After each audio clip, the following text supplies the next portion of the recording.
Hello everyone! Naku, viral ngayon itong video na to na kung saan ay tinanong si BBM ng isang representative ng mga kabataan. At guys, grabe, hindi maintindihan. At ewan ko, baka ako lang ha, ewan ko sa inyo, baka maintindihan nyo. Mag-comment kayo pag naintindihan nyo para naman maintindihan ko po. Okay po? Sige po, panoorin natin. Para po sa aming mga kabataan at ako po ang boses nila ngayon. Ano po ang hakbang ng ating gobyerno para gawing kaakit-akit ang farming bilang karir po dito po sa ating Pilipinas? Siguro, alam nyo na tama yun, na magnabigat. Uh, siguro, tama talaga yun kasi ang average age na ating mga magsasaka at saka mangingisda masyado nang mataas. Dahil nga, mahirap na ang buhay ng magsasaka. Kaya siguro yung mga nakapag-aral na, yung mga anak natin, nakapag-aral na, gusto nila nasa air condition sila opisina at medyo maginhawa. Dahil talaga ang hirap ng buhay. Nakikita namin yan sa probinsya, ang hirap ng buhay ng magsasaka. Ngunit, ang tanging sa akin palagay, at kami ni Secretary Kiko ay pinag-usapan namin ng matagal ito, paano natin pababain yung average age ng ating mga magsasaka. Kailangan natin pumasok sa mga bagong teknolohiya. Dahil yun, kailangan talaga natin para maging yung bawat hektarya natin, mas malaki ang yield, mas malaki ang ani, paano natin gagawin yun? Ang nakakaunawa at mga talagang practitioner, ika nga, ng high-tech agriculture, intensive and extensive na type of agriculture, ay ang mga kabataan, silang magtuturo sa atin ng mga bagong teknolohiya.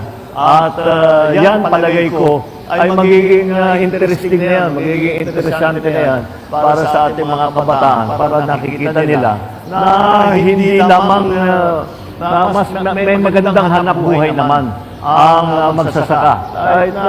Kahit na may kahirapan talaga ng konti, siyempre, kailangan masipag at lahat. Masipag naman ang Pilipino kahit naman yung mga bata, masipag naman talaga. Basta may nakikita silang resulta.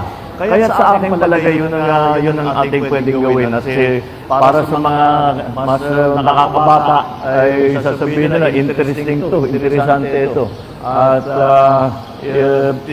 palagay ko yung sakripisyo na kailangan para pagandahin ang ating ani ay palagay ko naman yung mga Pinoy na magiging magsasaka ay sasabihin na worth it ito kahit na may sakripisyo, worth it ito. At yun ang aming para kasi hindi natulungan ng agrikultura ng matagal eh. Wala tayong agricultural policy masyado naman napakatagal. Kaya sasabihin ng mga bata, ba't tayo papasok niya? Wala nang pupuntahan na, hanggang dyan na lang yan. Kaya ngayon, babaguhin natin lahat yan. Ngayon, may pag-asa na makikita nila, mayroong pagpaganda ng kanilang hanap buhay bilang magsasaka. So, yun po. May naintindihan po ba kayo? Ah, meron naman. Meron akong naintindihan, pero parang ang labo. Yung parang hindi na-arrange ng maayos or let us say, basta hindi ko rin ma-explain yung naintindihan ko. Grabe. Kaya guys, mag-comment kayo kung anong masasabi nyo tungkol dito kasi parang, ewan ko lang, hindi ko ma-explain. Kaya guys, don't forget to comment down below kung anong masasabi nyo ha. At paki-explain na rin po para mas maintindihan po naming lahat. So, thank you for watching. Don't forget to like and subscribe to our channel. Have a great day, everyone. Bye. God bless.